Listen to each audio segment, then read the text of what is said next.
C'est un atelier sur les exigences du commentaire de texte philosophique intitulé Du travail de brouillon à la rédaction de l'introduction. Donc, comme convenu, ça se tient ici à la place du souvenir, le lundi 23 juin, destiné aux élèves de la Maison de la Sagesse et du lycée mixte Maurice Delafosse.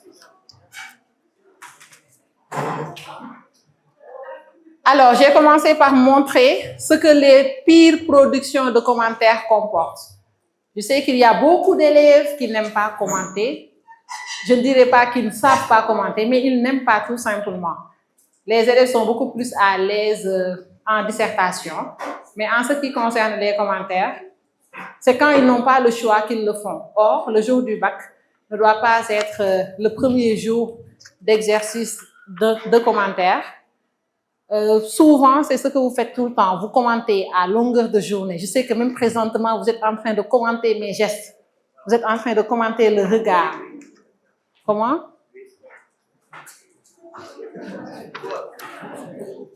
Et tu vois, là, je suis en train de commenter ton interpellation. Alors, donc, vous commentez chaque jour.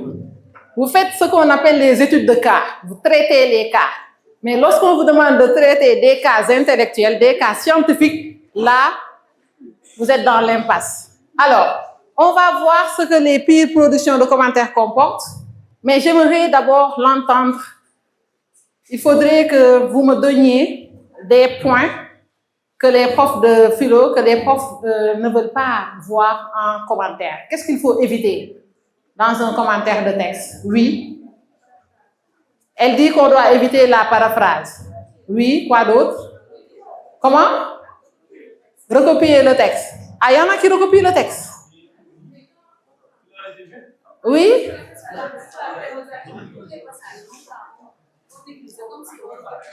Hein? Vas-y. Tu dis? Oui, vas-y. Allez, allez. Oui? Vous suivez, s'il vous plaît? Oui? Oui? Et ce n'est pas de la paraphrase toujours? C'est la paraphrase, non? Je parle au prof de français. Si l'élève recopie encore les mêmes phrases du texte, il a fait pire que la paraphrase. Alors, oui, qu'est-ce qu'il faut éviter d'autre? Quitter le texte pour ne jamais y revenir. Qu'est-ce que cela signifie? Qu'est-ce que cela veut dire? Quitter le texte pour ne jamais y revenir.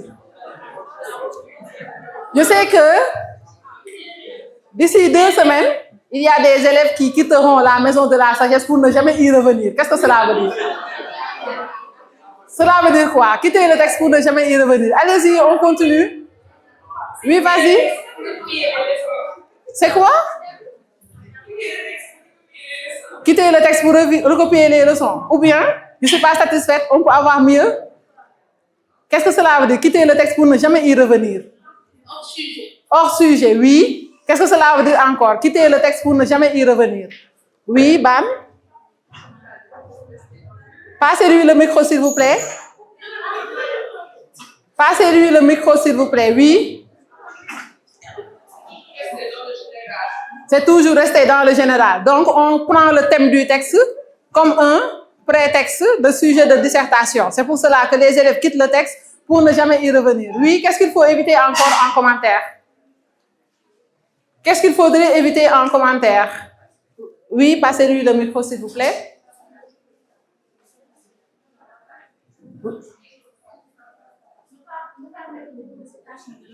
Ne pas mettre beaucoup de citations de l'auteur. Bon, là, on verra. Est-ce qu'on est obligé de mettre l'ensemble des citations de l'auteur? On va essayer de nuancer, d'accord? Oui, quoi d'autre? Les garçons, qu'est-ce qu'il faut éviter en commentaire? Oui?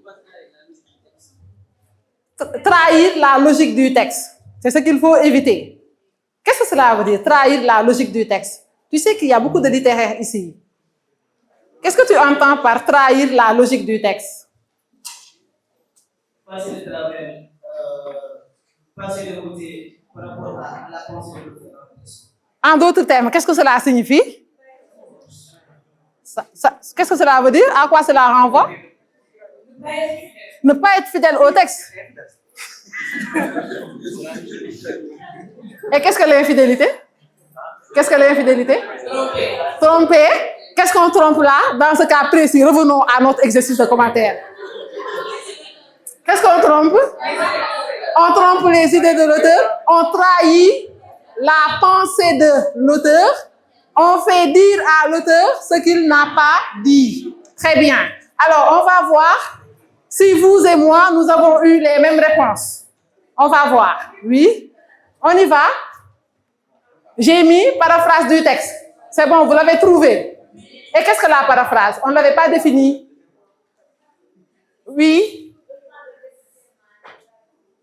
Reprendre textuellement les phrases du texte.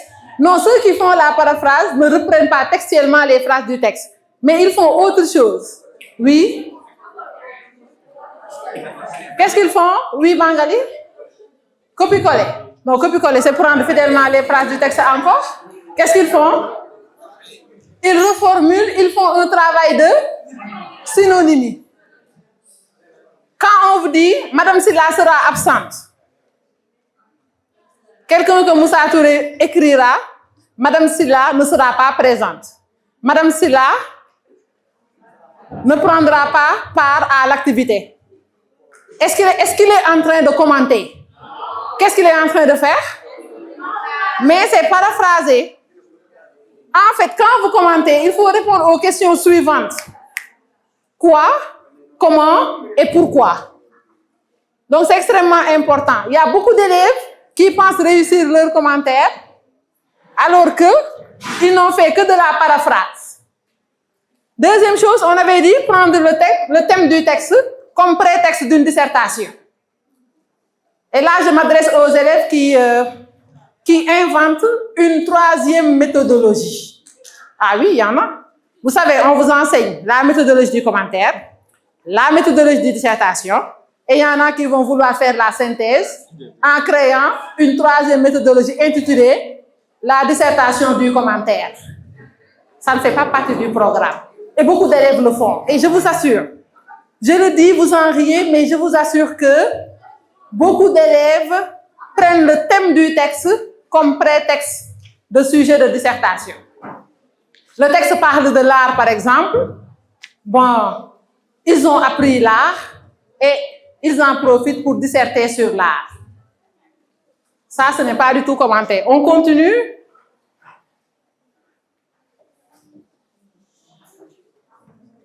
Sortir du texte pour convoquer des auteurs qui contredisent la position défendue alors que vous êtes dans la partie explicative.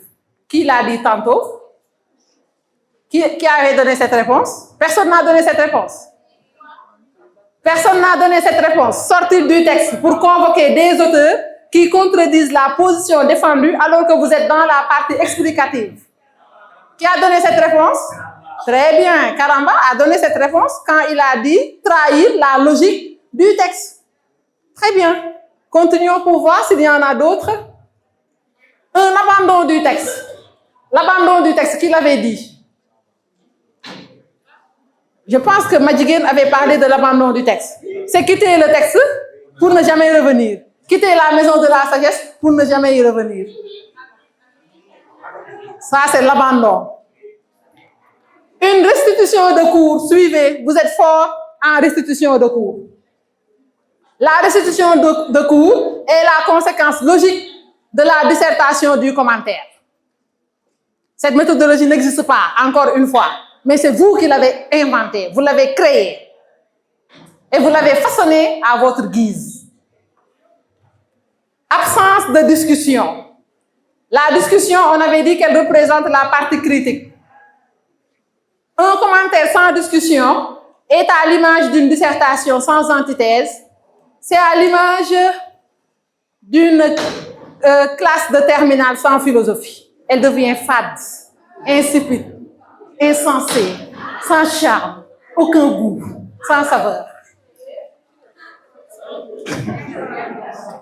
Alors, je continue. Il faut éviter.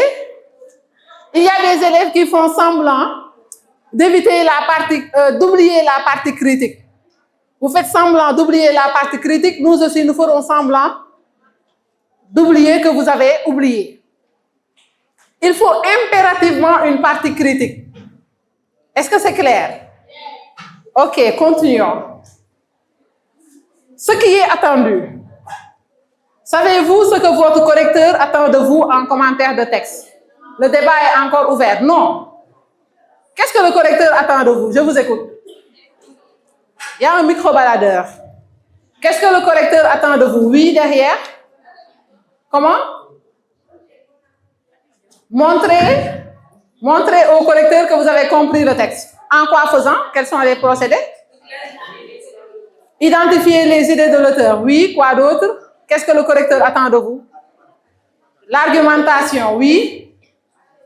Qu'est-ce qu'il attend de vous encore? Oui. Comment?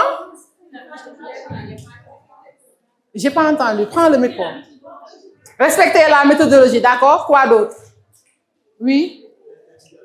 Rester fidèle aux idées du texte, oui. Se mettre dans la peau de l'auteur. En d'autres termes, qu'est-ce que se mettre dans la peau de l'auteur? Est-ce que vous avez vu l'auteur pour vous mettre dans sa peau? À la place de peau, on met? À la place de peau, on met? Corps. On met sa pensée, on met son esprit. Très bien. D'accord? Ses idées. Excellent. C'est encore mieux. Moussa Touré, je n'ai pas besoin d'entendre ta réponse. On continue. Qu'est-ce que le correcteur attend de vous? Qu'est-ce que le correcteur attend de vous? Quoi d'autre? S'il vous plaît. Qu'est-ce que le correcteur attend de vous? C'est tout. Alors, on continue. On va voir. Suivez ici, s'il vous plaît. Expliquez les propos de l'auteur en montrant le comment et le pourquoi. Deuxième chose, s'il vous plaît, je vous ai dit que le bruit m'agace. Quand je fais cours et que j'entends du bruit, c'est comme si ce que je fais n'est pas intéressant. Or, quand Madame Silla parle, le silence est exigé. D'accord? Donc, vous suivez. Je continue. Alors, partir du texte.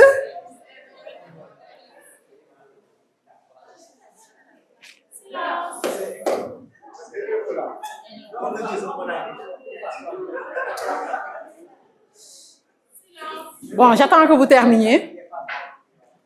J'attends.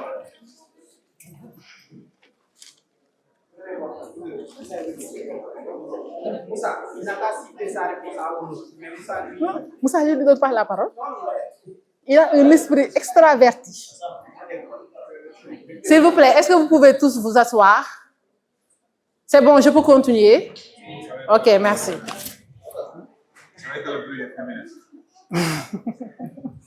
Partir du texte et revenir au texte. De grâce, quand vous commentez, il ne faut pas quitter le texte des yeux. Partez du texte et revenez au texte.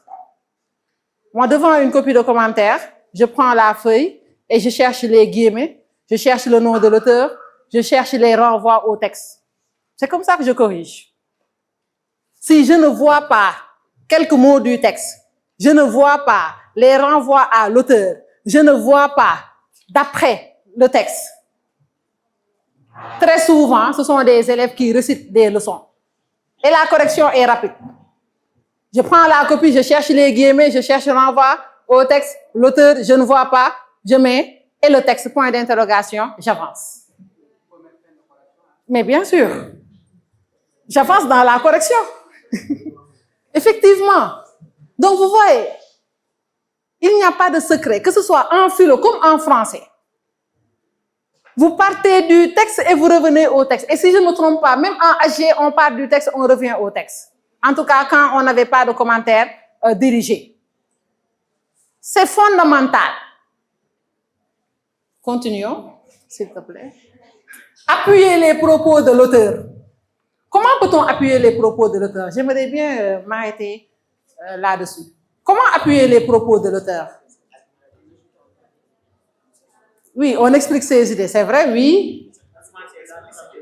Argumenter dans le sens des idées de l'auteur, oui.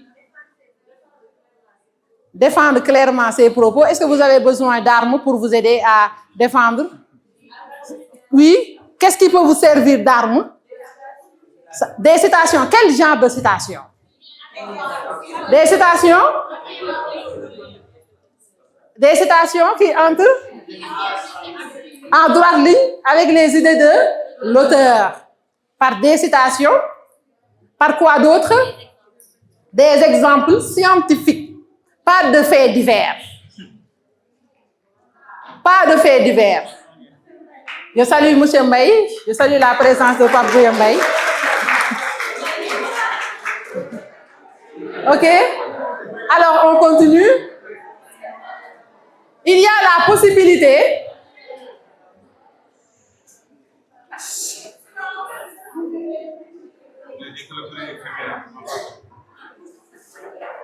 je ne suis pas pressée.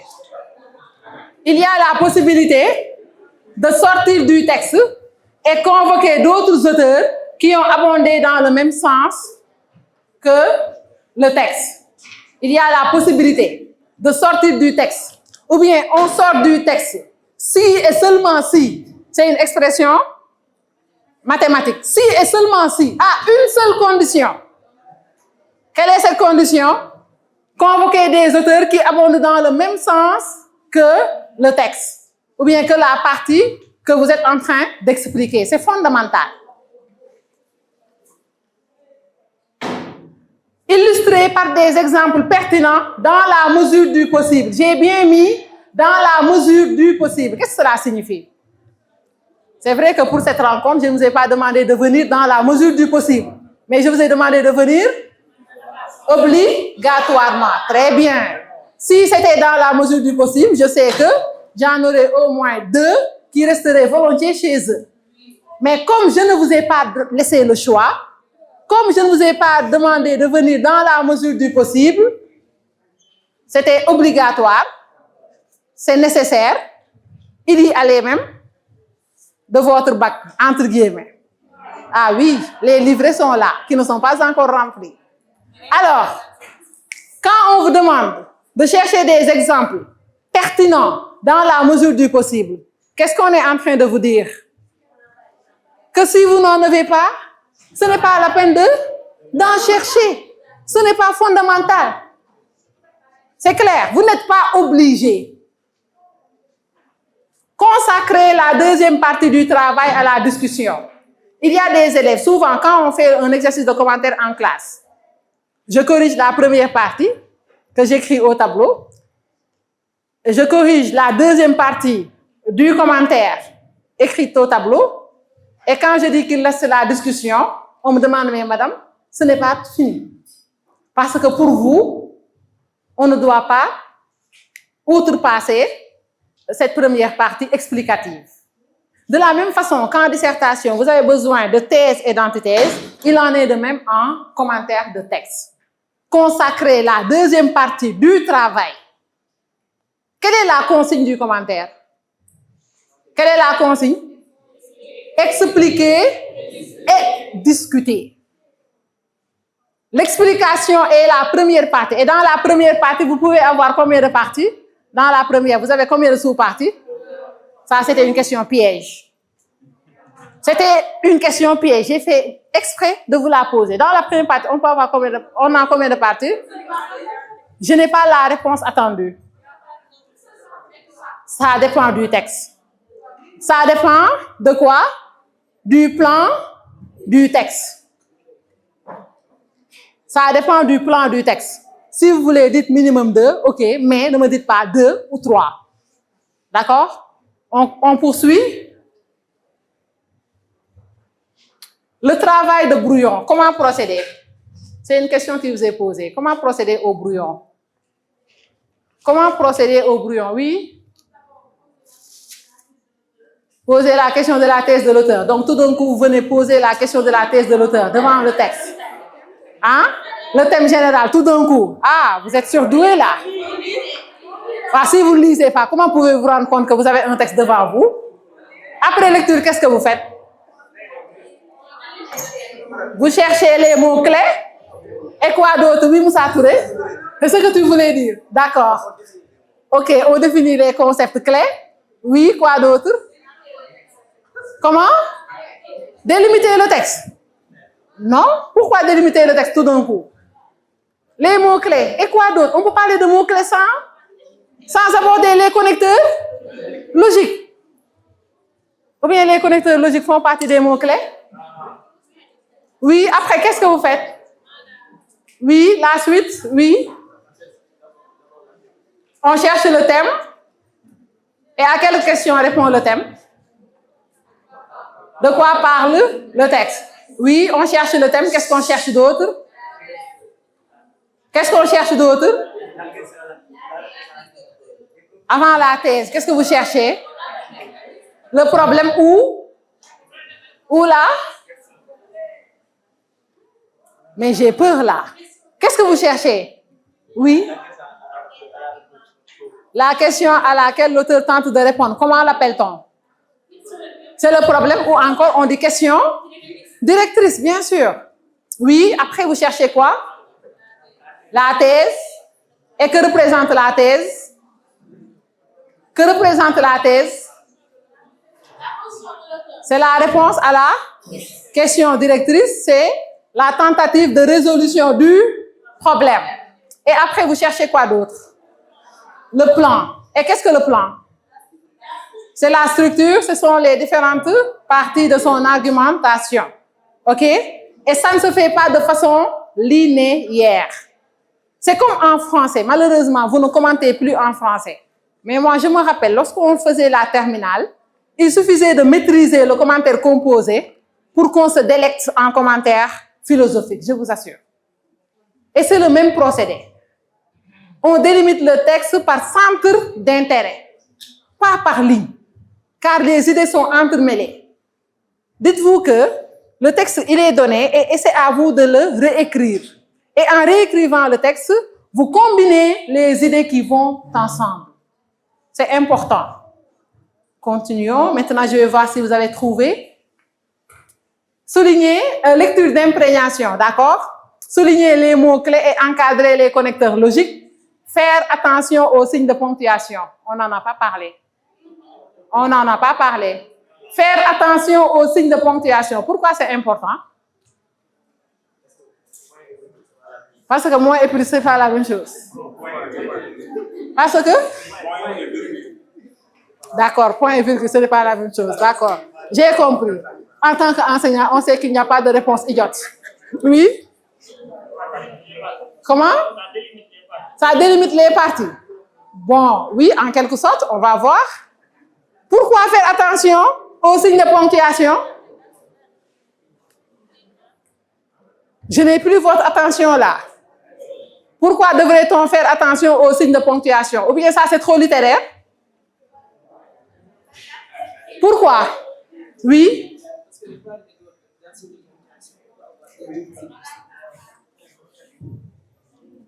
Parce que le part et l'autre dans signe de ponctuation, on va avoir deux idées distinctes. Oui, oui, très bien. Quoi d'autre? Oui? Pas d'autres réponses? Oui, allez-y, le micro. Le micro est avec qui? Oui? On se dépêche. Oui, Diabou, vas-y.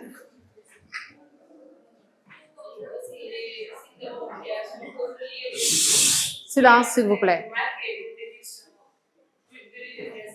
Très bien.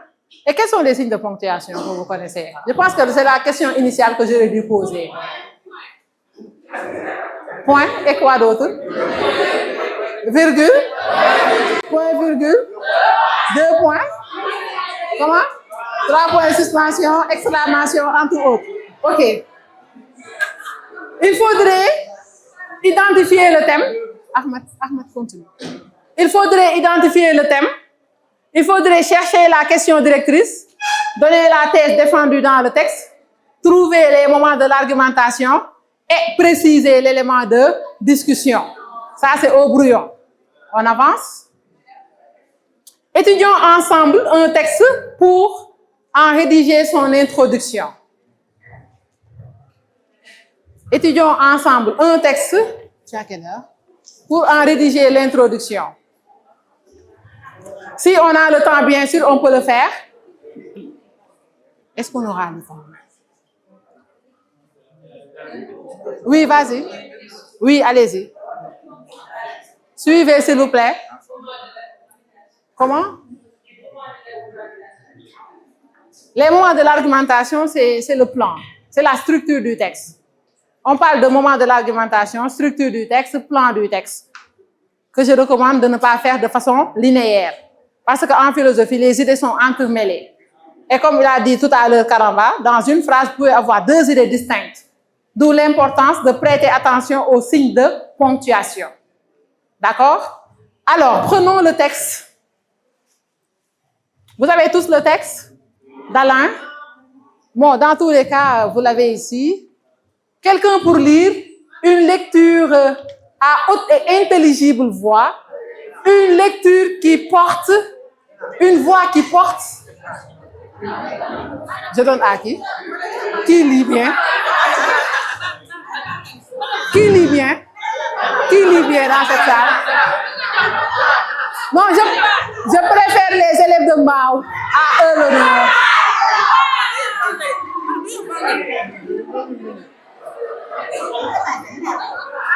Qui? Hein?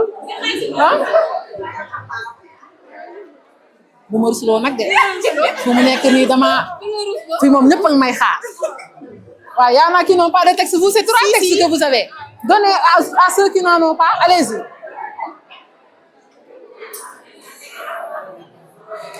allez-y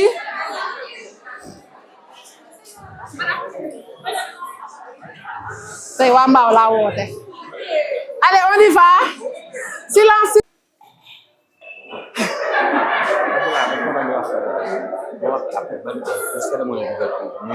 clôture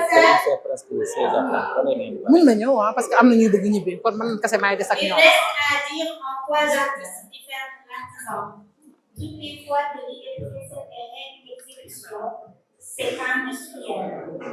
Et encore qu'il fait le souvent, même dans l'industrie, redresse l'idée en ce sens que l'artisan trouve mieux qu'il n'avait concédé qu'il essaie.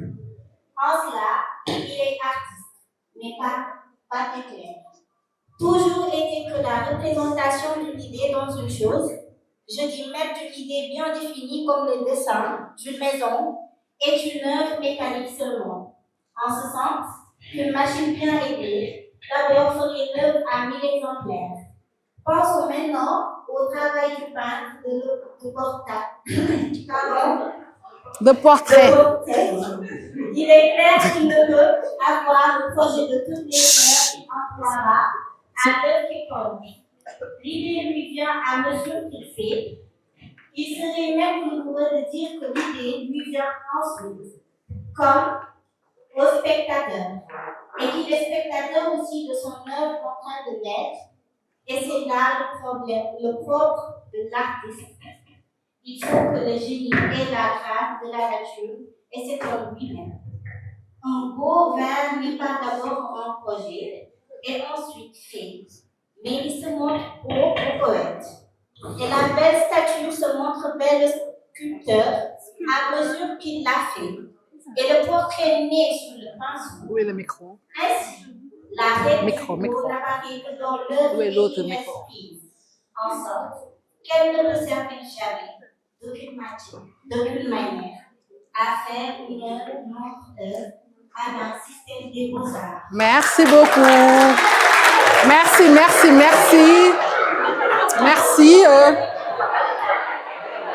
Quelle lecture magistrale. Quelle lecture séduisante. Je sais que Moussa Touré est aux anges. Un élève de Delafosse? Un volontaire? Allez, vas-y. Ay, bu ma rusloo nag sama nawle yak may xool instant. Est-il vrai que l'œuvre souvent, même dans l'industrie, redresse l'idée en ce sens que l'artisan trouve mieux qu'il n'avait pensé dès qu'il essaie. Lisez, s'il vous plaît, en même temps que moi. C'est une lecture d'imprégnation. Il faudrait qu'on y aille vite. Hein? En cela, il est artiste, mais par éclair. Toujours est-il que la représentation d'une idée dans une chose, je dis même d'une idée bien définie comme le dessin d'une maison, est une œuvre mécanique seulement, en ce sens qu'une machine bien réglée, d'abord, ferait l'œuvre à 1000 exemplaires. Pensons maintenant au travail du peintre de portrait.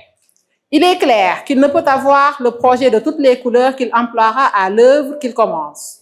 L'idée lui vient à mesure qu'il fait. Il serait même rigoureux de dire que l'idée lui vient ensuite, comme au spectateur, et qu'il est spectateur aussi de son œuvre en train de naître. Et c'est là le propre de l'artiste. Il faut que le génie ait la grâce de la nature et s'étonne lui-même. Un beau vers n'est pas d'abord en projet et ensuite fait, mais il se montre beau au poète. Et la belle statue se montre belle au sculpteur à mesure qu'il l'a fait.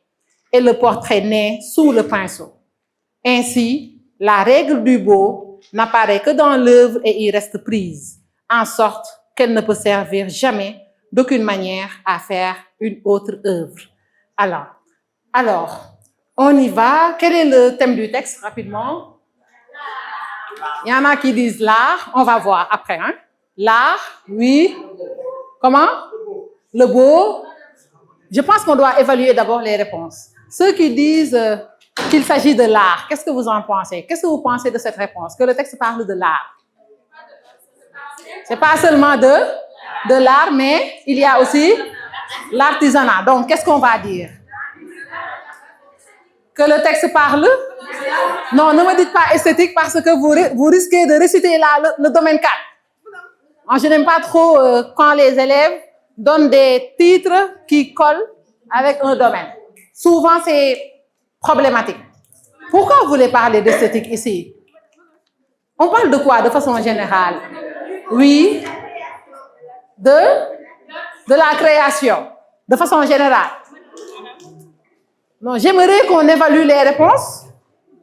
Une réponse non évaluée est dangereuse parce que on ne sait jamais, le jour du bac, on peut vous donner ce texte. Oui. Et là, si les réponses ne sont pas évaluées dès à présent, le jour J, vous ne saurez pas quoi mettre. J'aimerais qu'on s'entende un peu sur le thème. Il y en a qui ont dit qu'il s'agit de l'art. Qu'est-ce que vous en pensez? Pour vous, c'est insuffisant. Pourquoi c'est insuffisant? Parce qu'on ne parle pas que de l'art, mais il y a aussi l'artisanat. Très bien, on parle aussi d'artisanat. J'avais entendu quelqu'un dire le beau. Dans ce texte, on parle du beau. Qu'est-ce que vous en pensez? Attention, en fait, je ne vais pas récuser la réponse tout d'un coup parce que on peut l'évaluer. Le beau dans le travail artistique, le beau dans le travail artisanal, qui ne respecte pas les mêmes procédés. Là aussi, c'est une possibilité. Juste pour vous dire que on ne s'attend pas à ce que les élèves nous donnent les mêmes réponses. L'essentiel est que l'élève soit dans le texte. D'accord? Et à quelle question répond l'auteur? La question directrice. Je précise que la question ne doit pas être orientée. D'accord? Oui? Alors, elle a dit, qu'est-ce qui distingue l'artiste de l'artisan? Qu'est-ce que vous en pensez? Qu'est-ce qui distingue l'artiste de l'artisan, a-t-elle dit? Oui? Oui, vas-y. Oui, toi?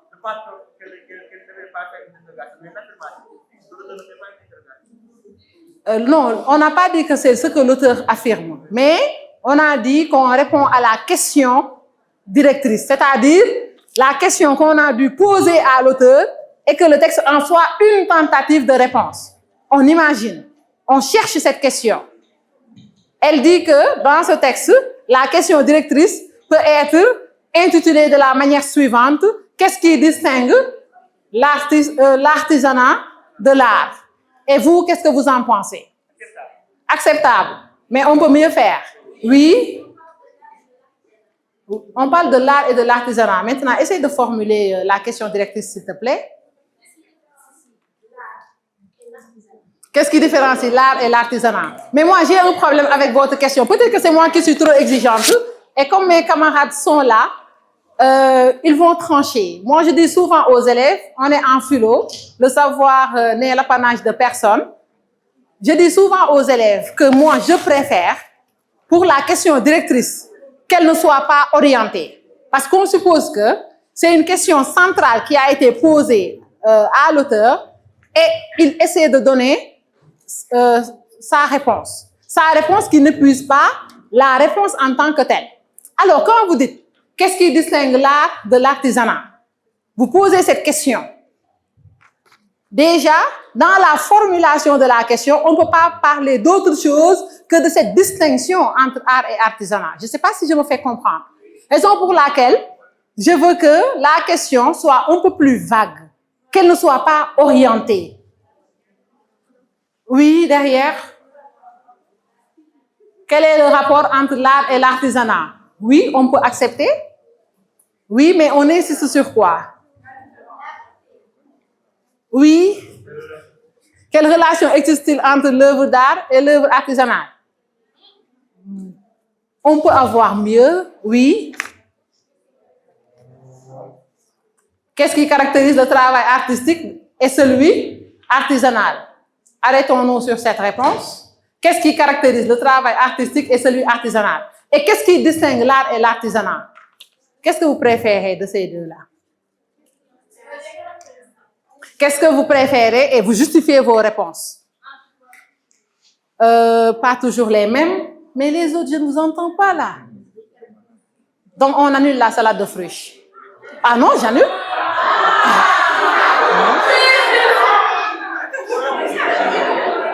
Qu'est-ce que vous préférez entre qu'est-ce qui distingue l'art et l'artisanat et qu'est-ce qui caractérise l'art, le travail artistique et celui artisanal? Qu'est-ce que vous préférez? Je ne vois pas 15 mains, on annule la salade de fruits.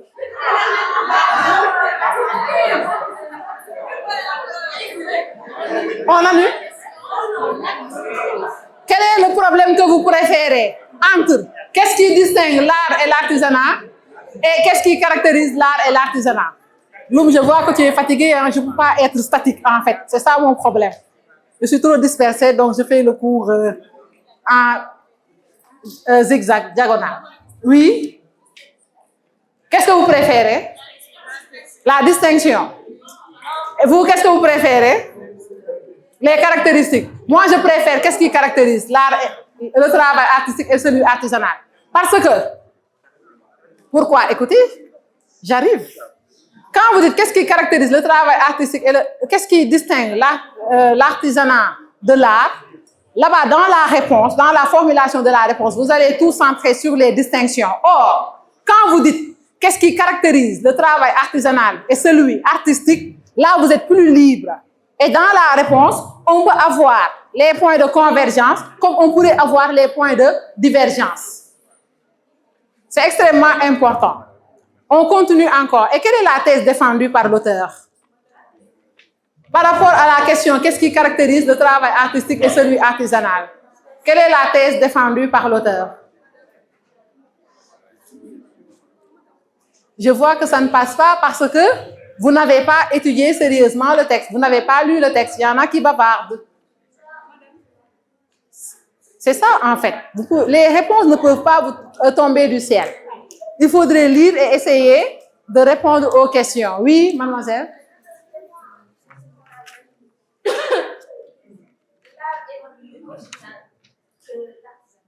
Que le travail artistique est plus original que celui artisanal. Et pourquoi? Très bon début de réponse. Et pourquoi le travail artistique serait plus original que celui artisanal? Pourquoi votre atelier de révision serait plus original que d'autres?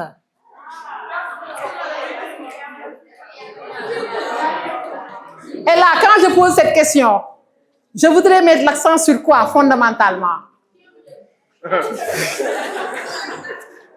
Non, je ne suis plus à l'atelier de révision.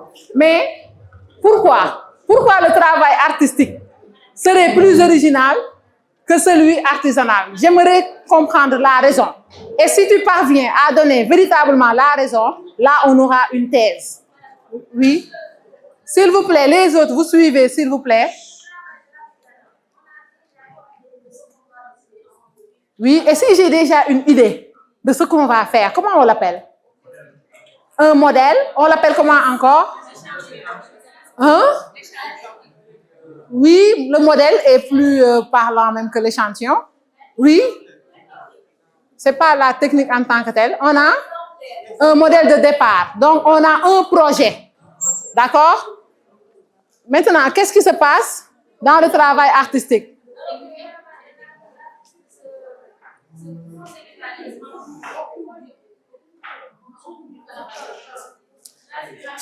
Bon, vous savez, moi, je ne fais aucune différence entre le cours que je fais en classe, que ce soit à Delafosse comme la Maison de la Sagesse, et l'activité que je suis en train de faire. Donc, ils ont les mêmes exigences. Et ceux qui me connaissent savent que je ne supporte pas qu'on bavarde quand je fais cours. Ce sont les mêmes exigences, hein, je suis désolée. Parfois, je sais que je sais être assez sévère, mais c'est pour le bien de tous. Il y a des élèves qui sont dans cette salle, qui veulent suivre, qui veulent comprendre. Donc, c'est de mon devoir que de canaliser certaines choses. Je suis désolée, je pense que c'est la dernière fois que je vous tiendrai ce discours. Je sais comment faire par la suite. Alors, je continue. Mademoiselle, tu peux poursuivre, s'il te plaît.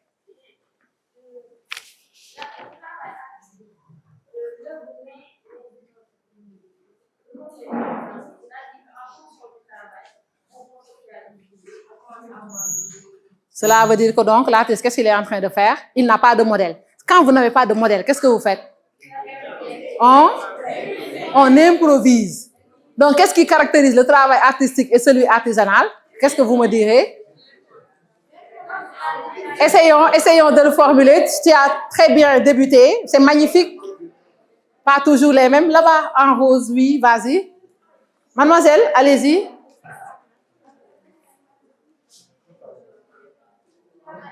Oui, le micro.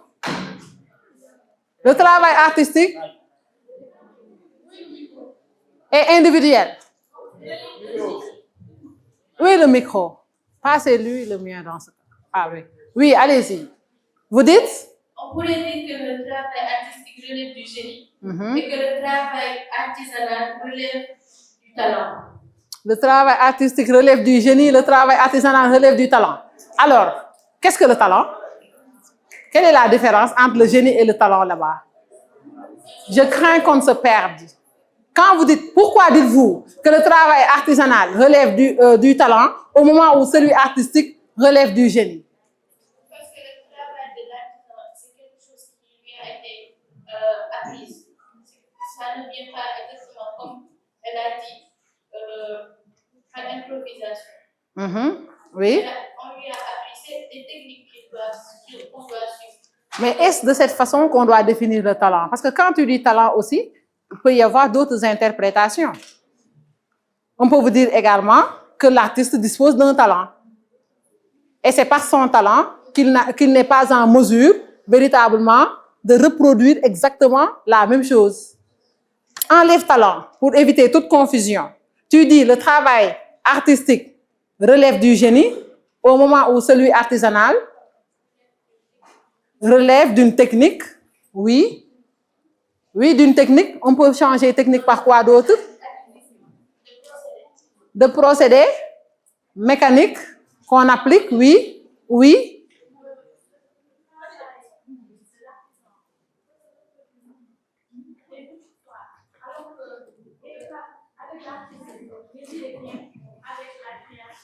Oui, maintenant, conceptualisons cela. Très bien. Maintenant, essayons de le conceptualiser. Donc, oui.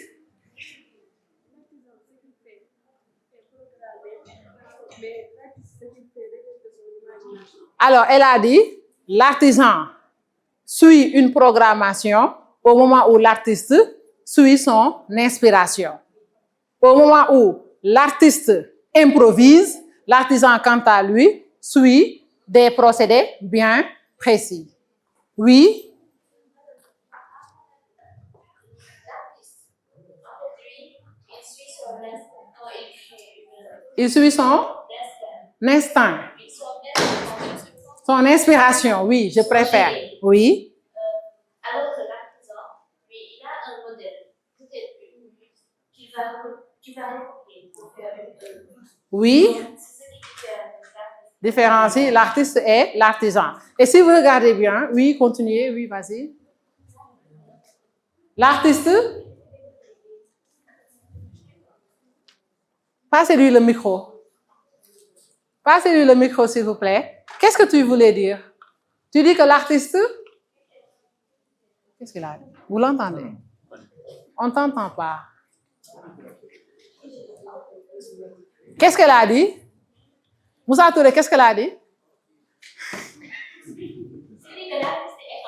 L'artiste étonne. Et l'artisan, qu'est-ce qu'il fait? Et pourquoi l'artiste étonne?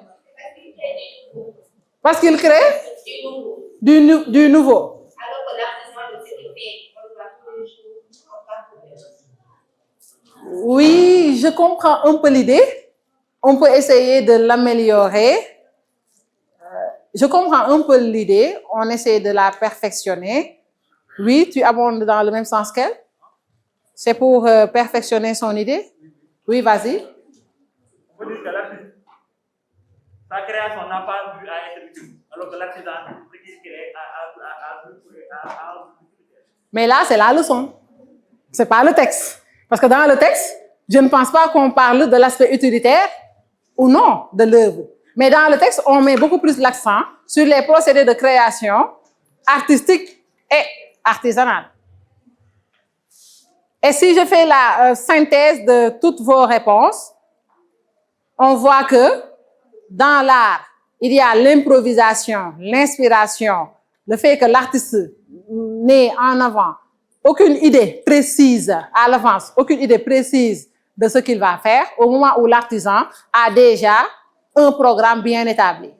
Et pourtant, quand vous faisiez le domaine 2, surtout quand il s'agissait de parler des différences entre l'homme et l'animal, on avait dit que chez l'homme, l'essence ne précède pas son existence. C'est l'existence de l'homme qui précède son essence, essence avec E.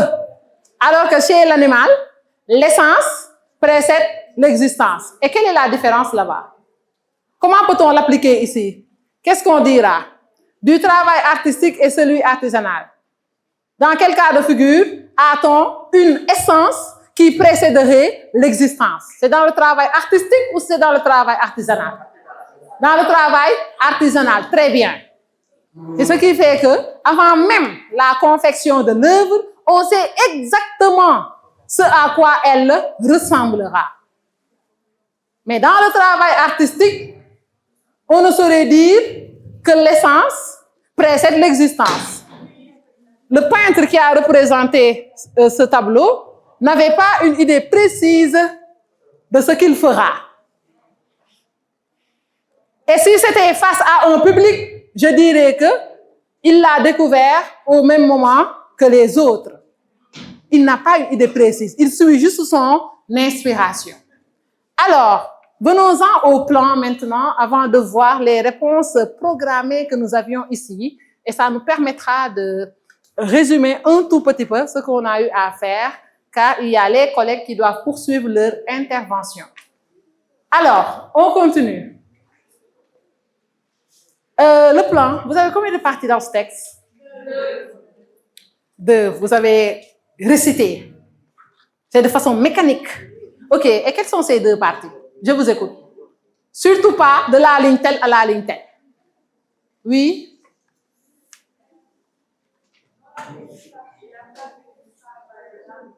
Oui? Oui, maintenant, dans la première partie, en abordant le travail de l'artisan, il met l'accent sur quoi? Il met l'accent sur quoi? Sur l'aspect mécanique du travail artisanal. Très bien. Et ce qui est mécanique s'oppose à ce qui est? À ce qui est? Improvisé, spontané, ce qui provient de l'inspiration, à l'intellect aussi. Donc, dans la deuxième partie, il parle du caractère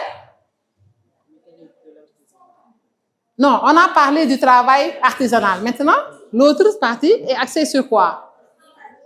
Le travail de l'artiste. Quoi du travail de l'artiste? Pourquoi toujours les mêmes? Oui, allez-y.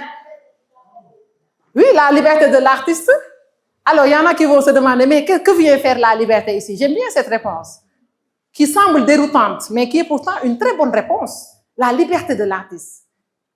C'est parce qu'il est libre qu'il ne suit pas à l'avance un programme déjà préétabli. C'est parce que l'homme est libre aussi que son essence ne précède pas son existence. La réponse est magnifique. Tu as plus 1. D'accord? Oui, tu as entendu. Plus 1. Alors, on continue. Et comment peut-on discuter ce texte? Comment peut-on discuter ce texte? Moussa Touré, regarde devant toi. Comment peut-on discuter ce texte? Et sur quoi mettrez-vous l'accent dans la discussion? Pas toujours les mêmes. Qui n'a rien mangé depuis ce matin?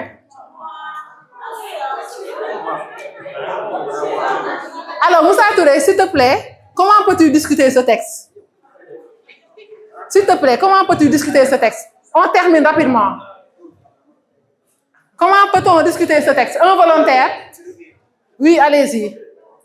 Suivez, la discussion est importante parce que ça nous permettra après de parler un peu de l'art. Moi, je vais bientôt conclure ma présentation. Oui, qui avait levé la main par là? Oui, vas-y, Diabou.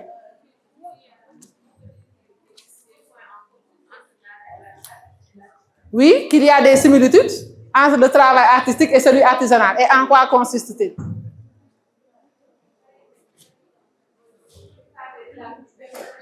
On peut parler de la touche personnelle? Chut.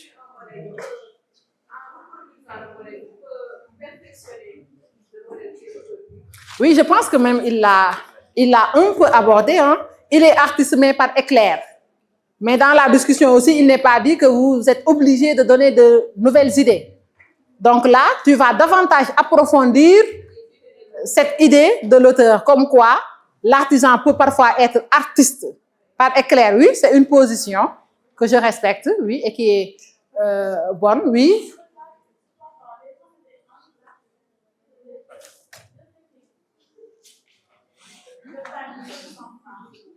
Leur technique ne se ressemble pas. Je n'ai pas compris. Je n'ai pas compris la discussion. Regardez, n'oubliez pas la question de départ. Qu'est-ce qui caractérise le travail artistique et celui artisanal? N'oubliez pas la réponse donnée par l'auteur par rapport à cette question principale, qui n'est pas la seule valable. Et d'après Alain, le travail artistique se distingue de celui artisanal parce que dans l'art, rien n'est mécanique, tout est le fruit de l'improvisation. Au moment où dans l'artisanat, on suit des procédés bien précis, il y a une certaine programmation. Mais cette idée, vous ne pouvez pas la discuter. Dans le travail artistique, on peut dire qu'il n'y a aucune programmation précise. Hein? Il y en a. Dans quel cas de figure? Oui. Quand on fait un portrait, oui. Où est le micro? Allez, vas-y. Quand on fait un portrait, c'est comme le cas du gouvernement de Mexique, il faut dire le portrait de il a fallu qu'on connaisse une personne devant pouvoir décider dans le temps. Donc, tu veux dire par là que, en fait, il peut y arriver que l'artiste ait auparavant un modèle de départ. Oui, c'est possible. Et là, quand vous êtes dans l'art comme imitation, même vous savez que les artistes reproduisent textuellement la nature telle qu'elle est. Oui, on peut avoir cela comme discussion. Qu'est-ce qu'on peut avoir d'autre? Oui, passez-lui le micro, s'il vous plaît. Allez, on termine par là, cette discussion. Allez-y.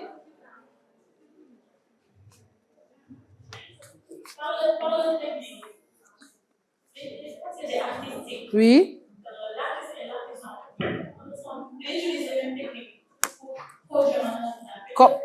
Comme lesquelles? Quel genre de technique? En fait, lorsque vous posez votre question de la discussion, n'oubliez pas que vous y répondrez dans l'antithèse, dans la partie critique. Soyez sûr que vous avez des idées pour défendre la position que vous avancez. Et là, je m'arrête encore une fois sur le travail artistique. Est-ce que l'artiste suit tout simplement son inspiration? Est-ce qu'il suffit d'être inspiré pour être un bon artiste? C'est discutable. Oui, discutez cette idée dans ce cas de figure. Oui, oui, vas-y, Abi. Oui, allez-y. Il faut aussi respecter les règles de l'art. C'est-à-dire, par exemple, les procédés par lesquels on doit arriver à une œuvre d'art. Oui, il faudrait respecter les procédés par lesquels on doit produire une œuvre d'art. Et qu'est-ce que cela? Et cela renvoie à quoi? Oui, Diédiou. Qu'est-ce que cela veut dire? Mais regardez ce tableau. Excuse-moi, hein? Regardez bien ce tableau. Est-ce que tout est le fruit de l'inspiration? Regardez bien. Est-ce que tout est le fruit de l'inspiration? Non. Qu'est-ce qu'on a d'autre à part cette inspiration de l'artiste? Maintenant, Diédiou, vas-y.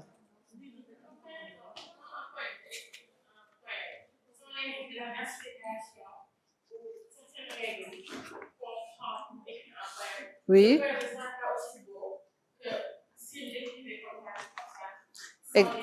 Exactement. Les rimes sont extrêmement importantes.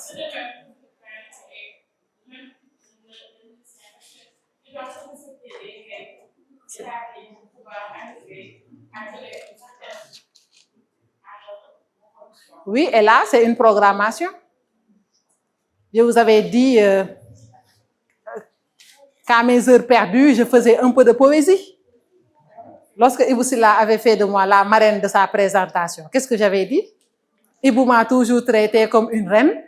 Il s'est toujours préoccupé de mes peines. Il m'a toujours mise au devant de la scène. Je fus toujours pour lui une marraine. Et là, il y a les rimes. D'accord? Donc, cela veut dire quoi? Cela veut dire que, en fait, suivez s'il vous plaît. Vous avez vu qu'en poésie, il y a les règles de la versification, il y a les rimes, il y a les rythmes. Pourquoi l'œuvre poétique vous séduit?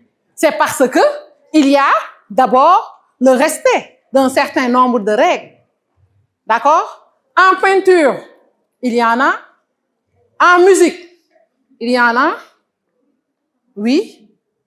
Et dans quel cas de figure encore, vous pouvez avoir le respect des règles? Dans le théâtre, très bien. Même la danse. Même la danse. Cela veut dire que dans le travail artistique, il est vrai que l'improvisation est importante, mais elle n'est pas du tout suffisante. Même si vous voulez être de très bons chanteurs, il faudrait aussi apprendre les règles de technique de voix. Apprenez les règles de technique de voix. Oui, Diabou, qu'est-ce que tu voulais dire? Pour? Oui.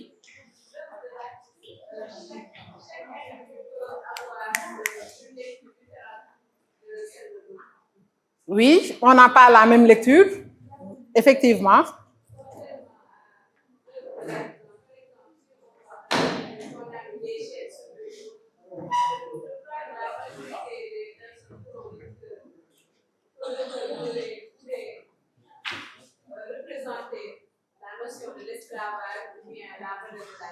Oui, donc là, ça touche beaucoup plus notre subjectivité. OK?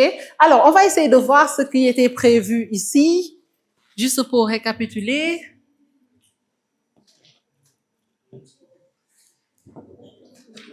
Pour le thème, vous avez vu les réponses? Caramba, s'il te plaît, tu peux venir défiler.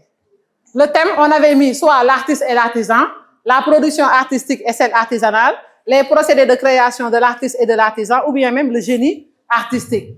Continuons. À quelle question tente de répondre l'auteur? Oui. L'art et l'artisanat obéissent-ils aux mêmes critères de production? Ou bien le travail de l'artiste est-il identique à celui de l'artisan? Ou encore, le génie est-il aussi bien présent dans l'art que dans l'artisanat? Quelle est la thèse? L'auteur montre que, contrairement à l'artisan qui suit des règles préétablies, l'artiste est guidé par son inspiration.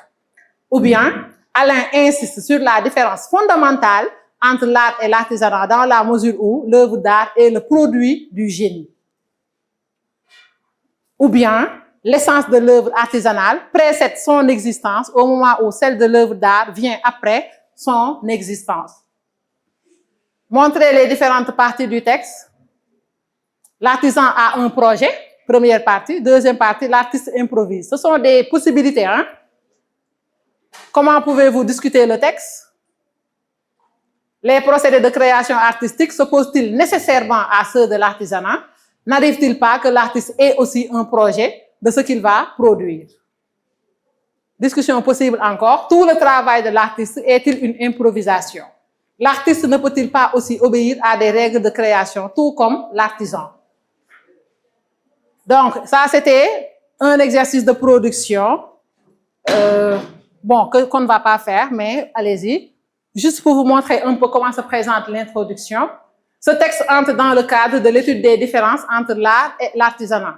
À la question de savoir si ces deux formes de production humaine sont les mêmes, Alain répond par la négative. En effet, d'après l'auteur, le travail de l'artiste et celui de l'artisan sont distincts dans la mesure où l'artisan se fie à des règles de production, tandis que l'artiste suit son inspiration. Pour défendre en raison une telle position, il structure son texte en deux parties. D'abord, il s'arrête sur la dimension mécanique du travail artisanal avant d'aborder l'originalité de la production artistique. Cependant, l'artiste peut-il totalement se départir de certaines règles de production? Ne suit-il que son imagination? Exercice en groupe. Bon, ça, c'était le texte du bac 2019. Merci et bonne chance à toutes et à tous pour l'épreuve de philosophie. Vraiment?